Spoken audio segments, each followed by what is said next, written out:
जरा सी बात दिल पे लगाने वाले, सुनिएगा ना कि जरा जरा सी बात दिल पे लगाने वाले, जरा जरा सी बात दिल पे लगाने वाले, जरा जरा सी बात दिल पे लगाने वाले, तुझे जीने नहीं देंगे ये जमाने वाले, तुझे जीने नहीं देंगे ये जमाने वाले, तुझे जीने नहीं देंगे ये जमाने वाले।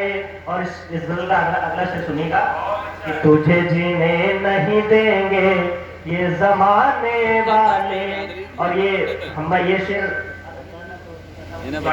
कि तुझे जीने नहीं देंगे ये जमाने वाले, और नए लोगों के नए तौर तरीके देखे, नए लोगों के नए तौर तरीके देखे, नए लोगों के नए तौर तरीके देखे, नए लोगों के नए तौर तरीके देखे, मुझको भाई तुम मगर भाई पुराने वाले, मुझको भाई तुम मगर भाई पुराने वाले, तुझे जीने नहीं देंगे ये जमाने वाले। और इस गजल का ये शेर मुझे बहुत अच्छा लगता है, आशा है आपको भी पसंद आएगा, सुनिएगा कि तुझे जीने नहीं देंगे ये जमाने वाले।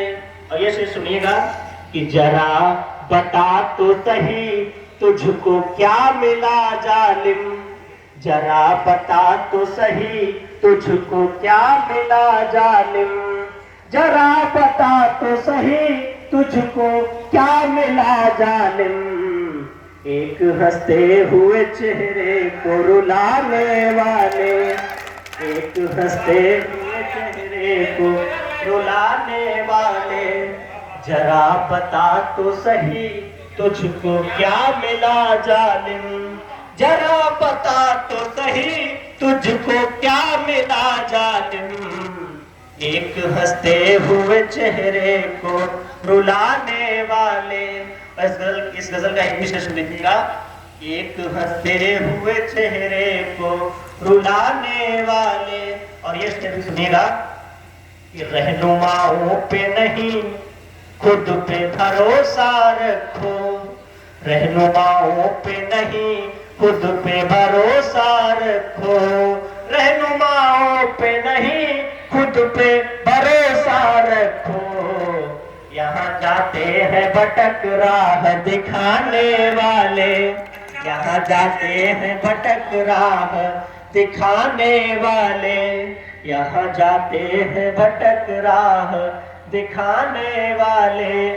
और ये शेर सुन लीजिएगा, ज़ुल्म का आखिरी शेर कि यहाँ जाते हैं भटक राह दिखाने वाले, और याद आती है बहुत मुझको रुलाती है बहुत, याद आती है बहुत मुझको रुलाती है बहुत, याद आती है बहुत मुझको रुलाती है बहुत, कम से कम याद तो ना रे जाने वाले, कम से कम याद तो ना अरे जाने वाले।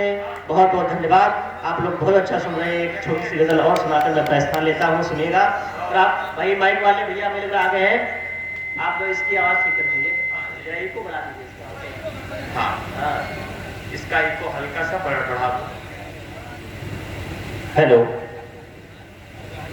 बहुत बहुत धन्यवाद। मैं चाहता हूँ एक बार आप लोग जोरदार तालियां बजा करके मुझे आदेशित करें। मैं एक नई गजल आपको सुनाना चाहता हूँ, तो आप लोगों को मैंने यहाँ नहीं सुनाई है।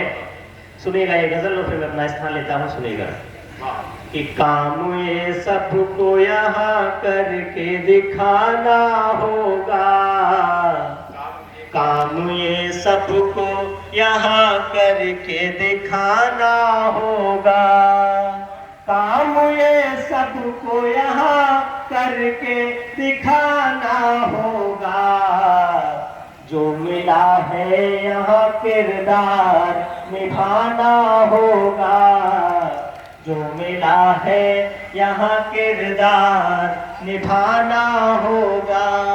और इस गजल का ये सुनिएगा कि जो मिला है यहाँ किरदार निभाना होगा।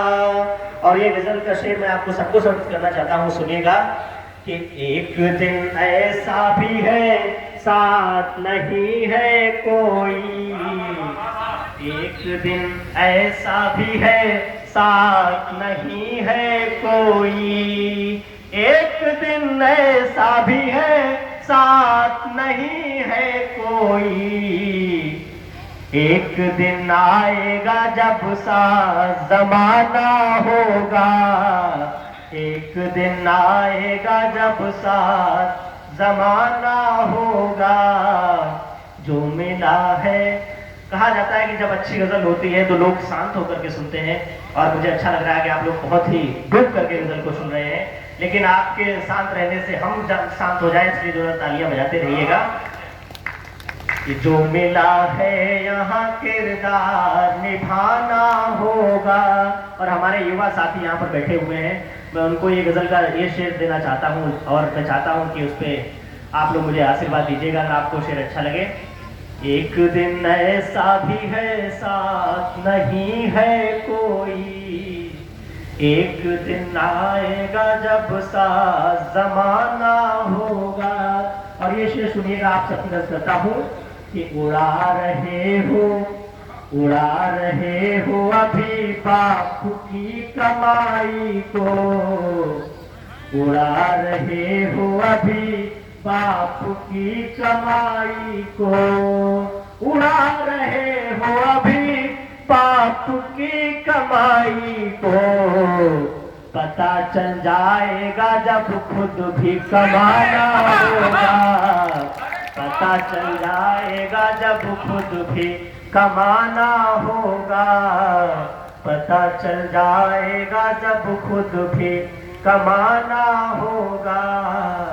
जो मिला है, और ये शेर भी देखें कि कहाँ जाएंगे ये दीवाने तेरे दर के सिवा, कहाँ जाएंगे ये दीवाने तेरे दर के सिवा, कहाँ जाएंगे ये दीवाने तेरे दर के सिवा, इन दीवानों का कहाँ और ठिकाना होगा, इन दीवानों का कहाँ और ठिकाना होगा। और मक्ते का शेर सुनिएगा और मुझे विदा दीजिएगा कि जो मिला है यहाँ किरदार निभाना होगा। और आज फिर से नहीं आया है देखना रामू, आज फिर से नहीं आया है देखना रामू, आज फिर से नहीं आया है देखना रामू, पास उसके कोई अच्छा सा बहाना होगा, पास उसके कोई अच्छा सा बहाना होगा, पास उसके कोई अच्छा सा बहाना होगा। बहुत बहुत धन्यवाद, बहुत बहुत शुक्रिया।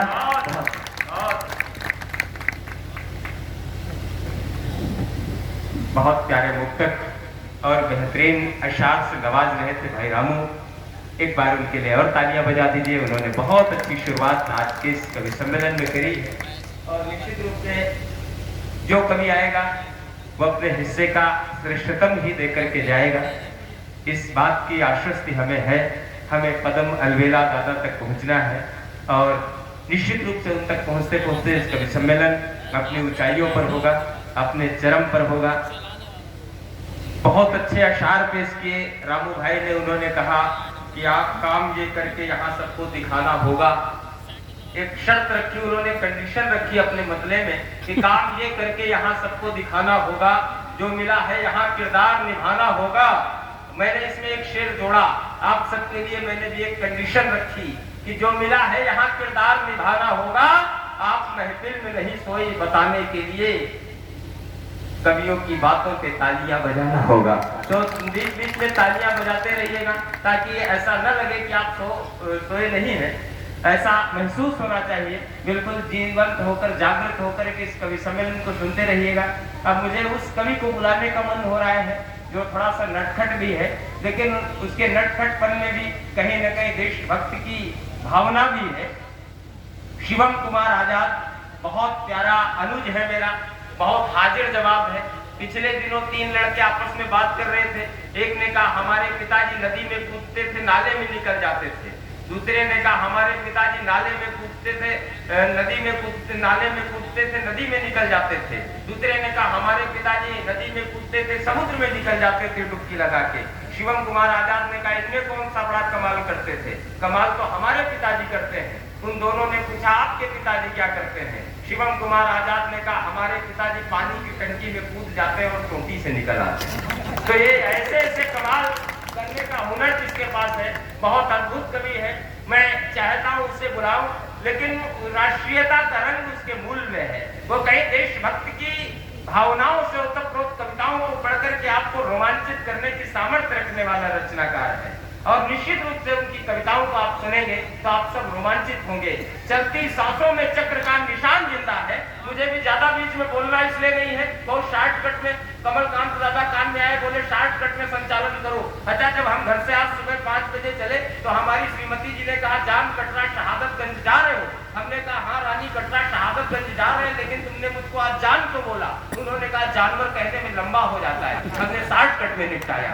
उन्होंने भी पूछ लिया तुमने मुझको रानी क्यों बोला? हमने भी कहा नौकरानी कहने में भी लंबा हो जाता है। तो ये स्थितियां रही हैं, उन स्थितियों परिस्थितियों से जूझ कर हम आ रहे हैं। संचालक है यार, वो संचालक है। की भावनाओं का वो प्रतिनिधित्व करने वाले उस कवि को मैं बुलाना चाहता हूँ। शिवम भाई आपको हंसा भी सकते हैं, गुदगुला भी सकते हैं, जैसा भी उनका मन हो करके आए वो अपना काव्य पाठ करें, लेकिन उनका जो मूल रंग है, उनकी भूमिका में अगर 4 पंक्तियां कहूं कि चलती सांसों में चक्र का निशान जिंदा है, शीश ऊंचा तो समझो स्वाभिमान जिंदा है, और हमारे तन पे तिरंगा नहीं तो क्या करना, हमारी जान में हिंदुस्तान जिंदा है।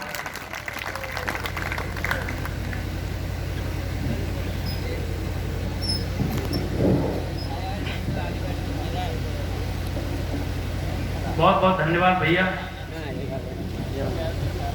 आपने बहुत अच्छे से सभी लोगों को उठाया। मैं ईश्वर से कृपा करूंगा कि भगवान आपको ऐसे ही उत्तर उठाता हो जाए। कुछ लोग गलत समझ रहे हैं, लेकिन मैं चाहता हूं कि मेरे भैया जितने बड़े ऊपर उठते जाएंगे, इनके पीछे पीछे मैं भी चला जाऊंगा। चाहता हूं एक बार नीरज पांडे जी के लिए जोरदार ताली हो जाएगी। आप बहुत धन्यवाद। आज इस गांव में पहली बार आना हो रहा है और यकीन जानिए बहुत अच्छा लग रहा है, इस वजह से भी कि इस गांव में हमारे बहुत आदरणीय बड़े भाई साहब कमलकांत जी को इतने चच्चाओं का आशीर्वाद पता चला कि अगर इतना अखिलेश के साथ उसके चच्चा आशीर्वाद दे देते तो आज वो मुख्यमंत्री होते। लेकिन मैं धन्यवाद देना चाहूंगा आपको, आपके तमाम चच्चा के साथ केवल चच्चाओं का आशीर्वाद नहीं, बब्बाओं का भी आशीर्वाद है। और ऐसे ऐसे बब्बाओं का आशीर्वाद उनके ऊपर जो उनसे उम्र में छोटे हैं लेकिन बब्बा है। बब्बा है तो है, अब घर कौन क्या सकता है। लेकिन मुझे आज बड़ा अच्छा लगा, क्योंकि असल में चाचाओं की जिंदगी बड़ी खराब है भैया। चाचा जहां ना देखो वहां बदनाम है। एक हमारे अभी बिहार वाले चाचा बदनाम हो गए, वो बेचारे दिल्ली पहुंचे, उनका भतीजा उनके साथ पहुंचा, लेकिन चाचा ने एक भी बात नहीं मानी। इसलिए आप भी धन्यवाद के पात्र हैं कि तमाम चच्चा आपको आपका आशीर्वाद देने चले आए। ये बिरले लोगों के साथ ही होता है, वरना लोग चाचाओं का आशीर्वाद पाने के लिए बहुत ज्यादा तरसते हैं। मैं चाहता हूँ एक बार इस श्रेष्ठ काम के लिए जो तमाम बड़े कवि आदरणीय दादा अलवेला जी का तो आज डेट बड़ी घिरी हुई थी, लेकिन बड़ी मशक्कतों के साथ वो यहाँ पहुंचे हैं और उनके दर्शन करना बड़ी सौभाग्य का विषय रहेगा। क्योंकि हम तो अगली बार भी आ जाएंगे, ऐसी कोई बात नहीं है। लेकिन आप मेरा कहने का मतलब कुछ और है। आप नहीं समझे, क्योंकि बहुत जगह तो अलवेला जी को केवल दर्शन करने के लिए बुलाया जाता है। जब लोग बताते हैं 85 साल के, तो लोग ये देखने के लिए बुलाते हैं उनको 85 साल का कवि सम्मेलन में कविता कैसे पढ़ता है। चलिए एक बार मैं चाहता हूँ, ये सब मजाक की बातें हैं, हम सब आपस में हंसी टिटोली बहुत देर तक की जा सकती है, लेकिन या ये कुछ कविता की बात हो। और मैं उससे पूर्व चाहता हूँ कि हम सभी कवियों का विशेष सौभाग्य है कि एक कविता की वो पीढ़ी जिसके सामने हम लगभग तीसरी या चौथी पीढ़ी होंगे और वो पहली पीढ़ी के कवि आज हमें आशीर्वाद दे रहे हैं, तो यकीनन आप सभी के लिए गौरव का क्षण है। आदरणीय अलवेला जी की नौबत है, मैं उन्हें प्रणाम कर रहा हूँ और उन्हें प्रणाम करने के बाद मैं 4 पंक्तियों से शुरुआत करना चाहता हूँ। देखना चाहता हूँ यहाँ के लोग कैसा सुनते हैं। आप सभी चाचाओं से मेरा निवेदन है कि 2-4 घंटे के लिए मुझे भी अपना भतीजा मान लें। चलिए। कि शारदे को करूं मैं तो सौ नमन। खुल जाना है सभी को। कवि सम्मेलन यहीं से शुरू होना चाहिए। देखिए कि शारदे को करूं मैं तो सौ नमन। शारदे को करूं मैं तो सौ नमन। मंच के मेरे सब बंधुओं को नमन। मंच के मेरे सब बंधुओं को नमन। और फूल के जैसे बैठे हैं बागान में। फूल के जैसे बैठे हैं बागान में। मेरा श्रोताओं को है हजारों नमन। जिंदाबाद जिंदाबाद। हजारों नमन। मेरा श्रोताओं को है हजारों नमन। मेरे बहुत बहुत धन्यवाद। इतने अच्छे श्रोता मुझे आज तक कहीं नहीं मिले। मन कर रहा है ट्रक लेके आता है, घर पे ले जाता लेकिन बहुत अच्छा सुनते हैं आप सभी लोग। अक्सर हम शहर के कवि सम्मेलनों में यज्ञ काकपाठ करते रहते हैं, लेकिन इतनी अच्छी मानसिकता के लोग नहीं मिल पाते और इतना अच्छा दृश्य भी नहीं मिल पाता। देखिए कितना अच्छा दृश्य है। यही मुझे ये 4 पंक्तियां भैया याद आई। जहां जहां से पंक्तियां याद आ रही हैं मैं वहीं से सुनाता हुआ चला जाऊंगा। देखिए 4 पंक्तियां आपके इस गांव के लिए आपको अच्छी लगेंगी। आप खुद ही ताली बजाएं। देखिए कि पीपल के तले पान ठंडी छाँव आ गए। तो जागना होगा। पीपल के तले एडवांस पेमेंट मत करिए, पहले इस्तेमाल करो फिर विश्वास करो। लक्ष्य घड़ी साबुन। पीपल के तले पान ठंडी छाँव आ गए। तुमने बुला या मेरे इधर पाँव आ गए। पीपल के तले पान ठंडी छाँव आ गए। तुमने बुला या मेरे इधर पाँव आ गए। और शहरों में गीत गा के जब ये दिल नहीं भरा। शहरों में गीत गा के जब ये दिल नहीं भरा। कविता सुना ने हम तुम्हारे गाँव आ गए। कविता जिंदाबाद जिंदाबाद। गाँव आ गए। शहरों में गीत गा के जब ये दिल नहीं भरा। शहरों में गीत गा के जब ये दिल नहीं भरा। कविता सुना में हम तुम्हारे गाँव आ गए। कविता सुनाने हम। बहुत धन्यवाद। और इस तराई के लोगों 4 पंक्तियां और बड़ी नई सी याद आई है मुझे। भैया आप शायद पहली बार पंक्तियां सुनेंगे, आपको बहुत अच्छी लगेगी। देखना इस तराई के क्षेत्र में जब हम आ रहे थे तो यहाँ आते हुए जो प्रमुलित मन हो रहा था, जो यहाँ के वातावरण से, यहाँ की हवा से जो जैसा लग रहा था, वहीं से 4 पंक्तियां नई सी और याद आई है। आपको बहुत अच्छी लगेंगी। देखिए बहुत नई पंक्तियां हैं, मैं आपको सुनाना चाहता हूँ। संभवतः किसी दूसरे तीसरे कवि सम्मेलन में पढ़ रहा हूँ, आपको बहुत अच्छी लगेगी। देखिए कि बुलंदी पे जो पहुंचा दे यकीनन अर्श जैसी। बहुत सुंदर बहुत सुंदर। बुलंदी पे जो पहुंचा दे यकीनन अर्श जैसी है।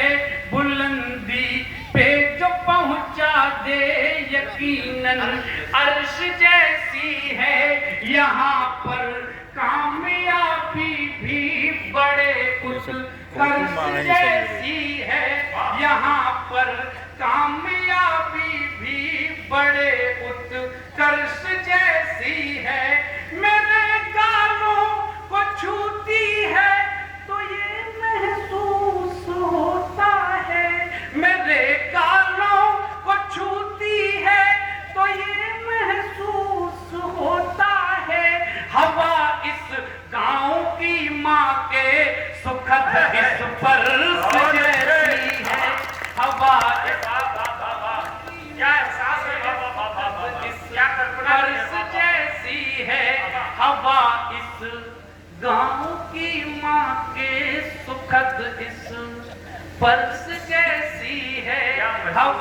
इस गाँव की माँ के वाकई बड़ा शानदार मिसरे हैं, वाह। जय, बहुत शुक्रिया सरदार नवाजी का। और मैं 4 पंक्तियां और सुनाना चाहता हूँ। मंच पर हमारी 2 मातृशक्ति बैठी हुई है और सामने भी मुझे घर की कुछ महिलाएं दिख रही हैं। मैं 4 पंक्तियां इन बेटियों के नाम भी सुनाना चाहता हूँ, क्योंकि जहां भी बेटियों का जिक्र नहीं होता वो घर घर नहीं होता। हम भी अपने मंच से 2-4 पंक्तियां आपके लिए समर्पित करना चाहते हैं। देखिए कि फूल सी एक को मलकली बेटियां, क्या है बेटियां? कि फूल सी एक को मलकली बेटियां, फूल सी एक को मलकली बेटियां, नाच नखरों के संग में पली बेटियां, नाच नखरों के संग में पली बेटियां, और लाडले होंगे बेटे किसी घर में पर, लाडले होंगे बेटे किसी घर में पर, अपने घर में तो हैं लाडली बेटियां, अपने घर में बेटियों के समान में, वाह वाह वाह वाह। बेटियां, अपने घर में तो हैं लाडली बेटियां, अपने। बहुत धन्यवाद। और एक बार जोरदार तालियां बजाइए। ये तो मैं भूमिका मान रहा था, कविता सुनाना अब आपको आरंभ कर रहा हूँ। 4 पंक्तियों की शुरुआत कर रहा हूँ, जैसा भैया ने मेरा